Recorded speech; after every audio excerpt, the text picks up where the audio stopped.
into the quarterfinals of the Women's Euros, and we have a massive upset. Hello, everyone. Welcome to ESPN FC Live. I am Alexis Younes, rocking out with our Tom Hamilton, who is over in Zurich, Switzerland. He's getting ready for the big one that is England up against Sweden. The Lionesses, of course, with a big task tomorrow. But today, there was a big task for Italy up against Norway. Heavy favorites in this one, I would say, or flawed favorites, I would say, too, Tom, as a lot of people were calling them.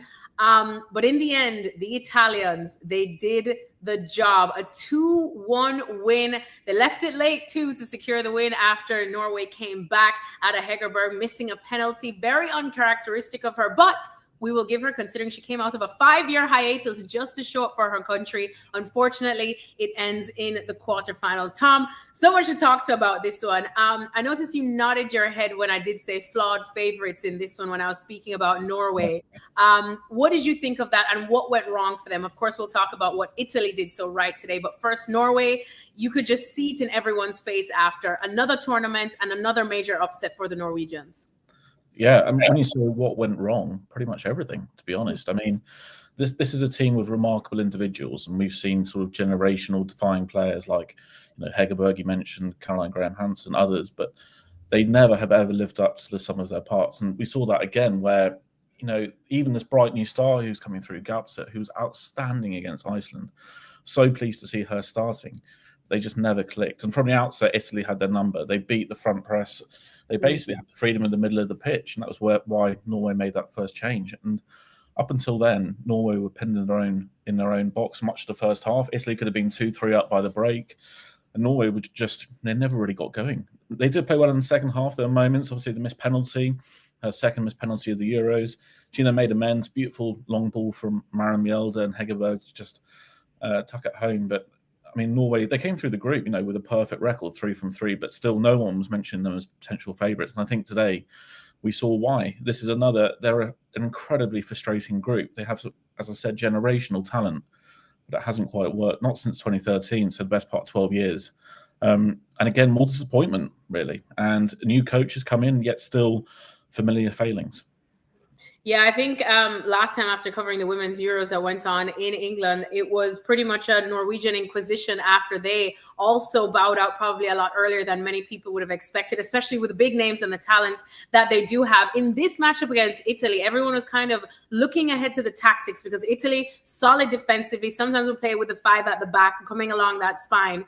And Norway, even though I said that they were flawed favorites in this one, is because, yes, of course, they have that attacking power. Yes, they scored a lot of goals, 8 goals, I believe it was, in the group stages, but they also conceded a lot of goals too, Tom. So in terms of Norway's attack up against Italy's defense too, of it being a tactical masterclass or not, who got it right and what would the coaches be thinking after today? Definitely Italy got it right. As I said, they could have had far more. They should have had more goals in the first half. They had that chance where I think it was Caruso kind of danced right the way through Norway's defence, and they always won the ball up. They always won the ball really high up. So Norway were trying to play out defence, and they just couldn't get it going. And then the minute they got it up front, Hegerberg and the rest of them just couldn't really control it. So effectively, Italy were winning the press and then kind of the counter press all in one. So Norway were pinned back, and for the first sort of 30 minutes or so, they looked like they didn't have any answers. And Italy, unfortunate not to have scored earlier. There was that chance I mentioned where Caruso went through the defence, and then one where the cross went in, and both players sort of went for it once. And it was just frustrating, and you could see it kind of felt at that point that Norway were going to then find their rhythm. And like we've seen, they've come back from a goal down in 2 of the group stage matches to win. So you kind of felt like that was going to happen again. And when, Hegerberg scored, you thought, right, here we go. Now they're going to get cracking again. But it just never clicked. And I think that's kind of been the case for a little while now. We saw it in the 23 World Cup, where they went out there, and then that was, followed by talk of squad disharmony. They hoped that Granger would kind of bring a bit more of that. And I think she's done promising work so far. But again, it's the same old scenario. And we look, on the other hand, though, Italy, an absolute masterclass in terms of tactics and also playing to their strengths. They have a really, really good, solid team. They played so well against Spain. They can play very happily with 5 at the back. And then you have Garelli up front, who's just a generational player. And so great to watch. And again, she's there at the right time. She's a lethal finisher. But they have this incredible ability also to move as one. So whenever they press, they all press as one. There's never like isolated players like you saw in Norway where Hegerberg was left on her own chasing shadows the whole time. Italy are really, really well drilled, and they seem to be, getting to a semi-final first time since '97. It's just an incredible return for this group. And look, thoroughly deserved. They're definitely the story so far. Unless Switzerland pulls something remarkable out of the hat against Spain, I mean, it's Italy's tournament, really. Yeah, exactly. I think this final one on Norway, just to pay it off again, because it's something that for another couple of years, we probably will be talking about this, Tom. I'm just wondering, if you're Norway now, and as you said, you spoke about the last Euros, we spoke about the last World Cup as well, and here we are, another Euros, cycle after cycle after cycle, where you just don't feel Norway are hitting even near the expectations that we do have of them, even with the big names out there. Where do Norway go from here? What do you think? What questions need to be asked of Norway going forward now? I think they have to get some sort of organisation in there and get some sort of coherent philosophy, because at the moment it's just not working. You saw Guru Reiten playing at left back. I mean, she's a wonderful football player. I think she was kind of lost there. They tried to play in the diagonal balls, and they tried playing on the counter attack, and then they tried, putting it through the middle, and they just couldn't quite get it going. So they need to work out exactly who they are and who they want to be. And at the moment, I don't think they've really done that. But you do see there's this young talent Gaupset coming through who could be another one of these incredible 100 cappers. She is really, really good. And she almost like runs like Erling Haaland, like the head down, like automaton robot run. She's a bit like that. And she has incredible shot. Saw her in the first half when she went for goal from just inside Italy's half as well. That was really nearly one of the greatest goals we've ever seen in Euro history. But look, she was brilliant against Iceland. Scored twice, 2 assists as well. So she's someone around they can really build a team. But they do have this gap now. They have astonishing players who've given so much, like Mjelde. She can't go on forever. She's so long has been the heartbeats of the team. Again, brilliant assist tonight. But Norway have to find these new players to come through. They kind of are stuck between the old generation who've given so much, and these youngsters coming through. They need to find some sort of middle ground as well. But look, Gaupset offers a lot of hope. But I think above all, it has to be philosophy. They have to have some sort of defensive organisation. They have to have an idea of what they want their attack to look like. And they have to find the players rather than the names to fit those roles. Yeah, Gaupset definitely I've enjoyed watching her at just 20 years old. As you said, she also plays with the confidence of an Erling Haaland. Like, even on the biggest stage, nothing seems to faze her. She'll go for that goal. She is 100% that girl. And I guess we have to talk about the ones who actually won this game, Italy. Yeah. How massive of a moment is this for Italy? We've seen them putting in the work year after year, tournament after tournament as well. Now their first semi-final in a major tournament, as you said, since 1997. I mean, it's not going to be an easy semi-final, as you see right there. They are going to await Sweden or England. But before we even get to that, they should enjoy this moment, Tom. Absolutely. And you really hope they do. They've been riding this wonderful wave all the way through, the goal against Portugal, and then the goal against Spain as well, the winner against Belgium. They scored some absolutely outstanding goals. And it's all spearheaded by Gorelli, who's just wonderful to watch. Like, just so much passion, still so lethal at the age of 35. And she deserves the success. And you really hope that this could now be, we're seeing the rise of Inter Milan again in the women's game, which is wonderful. And obviously Juventus have been there for so long, and Roma too. But you really hope this could be the launch pad now to really get things going again. If they can, they're 2-time winners, of course. So if they can get that sort of movement going again, it'll be brilliant. But look, we not 2-time winners, 2-time finalists. Sorry, if they can find that momentum again, it's going to be brilliant. And this could really be one of those sort of eureka moments for the game, I think, in Italy. Yeah, definitely. Well, like I said, Italy now await whether it's England or Sweden that they will get. And honestly, that's not going to be an easy task for the Italians. But they already took down one massive giant today. So I'm pretty sure that they at this point, Tom, probably feel like, they have nothing to lose and everything to gain now that they've made it here.